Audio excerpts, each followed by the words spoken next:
You ever have one of those great ideas, that spark of excitement, only to have that little voice in your head immediately shut it down with, "Nope, it's too late." It's a feeling we all know.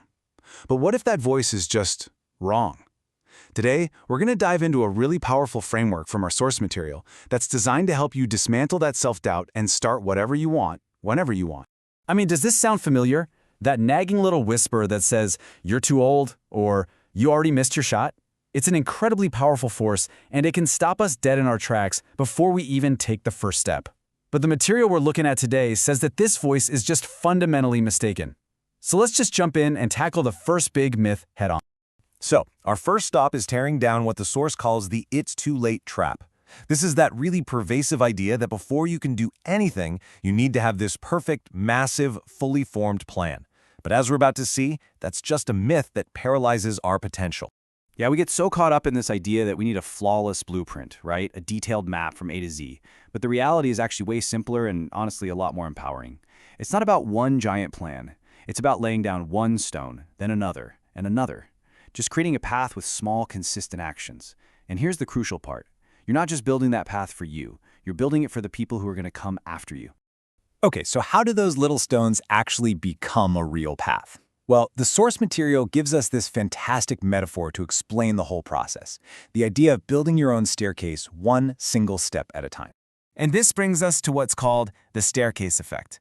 The big idea here is that your small, little efforts, the ones that feel totally isolated, they don't just disappear, they add up, they accumulate, they connect with each other until they actually form a structured path, almost like an infrastructure, that lets the next person start where you left off. It lets them climb higher, faster. And the whole process unfolds in these four really clear stages. It starts with just one single effort. You repeat it, and that leads to accumulation. That accumulation eventually becomes a system. And that system, that's your staircase. It's a usable path. And that's what transforms your personal project into a real contribution, something valuable for other people. You know, this connects so perfectly to that famous idea from science. Newton, Einstein, they reached those incredible heights because they were standing on a staircase of discoveries that were built by thousands of others before them. And the source suggests that your work, your small, consistent efforts, can become that giant's shoulder for somebody else. When you frame it that way, it totally changes your motivation, doesn't it? Okay, building a staircase sounds awesome, but where do you even lay that first stone? This brings us to another one of those paralyzing myths, this idea that you have to be good at everything just to get started. The source argues for the complete opposite. You need to attack from your strengths. You know the trap. We think, oh, I've got to fix all my weaknesses first, then I'll be ready. The source material offers a much smarter approach. Attack from your strengths. Just forget trying to be an all-rounder. Instead, focus all your firepower right where you're strongest and go get a result. Because a tangible success, even a small one, it acts like a magnet. The source says that when you get a concrete result in your area of expertise, it just naturally starts to pull in people and resources and opportunities. Instead of you having to go out and search for help, you'll find that help starts coming to you. And this kicks off this incredibly powerful positive feedback loop. See, you focus on a strength, you get a win. That win builds your confidence, and it also gives other people a model to look at. That model then attracts collaborators who can help you with all the stuff you're not so good at. And then together as a team, you overcome those weaknesses and you're able to tackle way bigger challenges. That's the engine of innovation right there. All right, let's talk about the big one. The wall that for so many of us feels the most real, the most impossible to get over. Age. So the myth is that starting something new is a young person's game. But the reality, according to our source, is a complete 180 on that idea. Your age isn't a handicap. It's your foundation. It's a foundation built on years and years of skill, of credibility, and of trust. I mean, the source makes this incredibly powerful claim. At 50, 60, or even 70, your abilities can still grow. You can still pioneer brand new fields. Now, this isn't just some feel-good motivational quote. It's based on a really critical difference between a credible goal and just a baseless wish. And this right here is the key difference between a powerful aspiration and what the source calls a delusion. A delusion is just a wish with no track record. But a goal that's built on your life experience, that's totally different.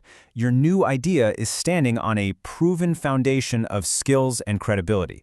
And because of that foundation, when you talk, people listen. Your ambition inspires trust. It doesn't invite skepticism. So please, stop thinking of your age as a liability. Think of it as this deep well of trust and reliability that you've spent a lifetime digging. That is an asset that you just can't fast-track. And according to the source, it's your single greatest advantage when you're starting something new. So we've covered the process, the strategy, the mindset. But what about that initial spark? This brings us to our final key idea, and it involves a pretty radical redefinition of a word that we all think we know: talent.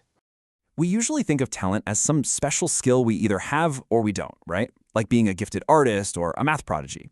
Well, the source material completely flips that idea on its head. The reality is that the simple inner desire to do something, that quiet voice inside, that is your greatest talent. So under this new definition, talent isn't a skill you have, it's an aspiration you feel. It's that internal pull, that simple thought of, I want to try this. And if you reframe it that way, it means every single one of us has talent. The only question is whether we're going to listen to it. So that internal desire, it's not just some random thought or a daydream.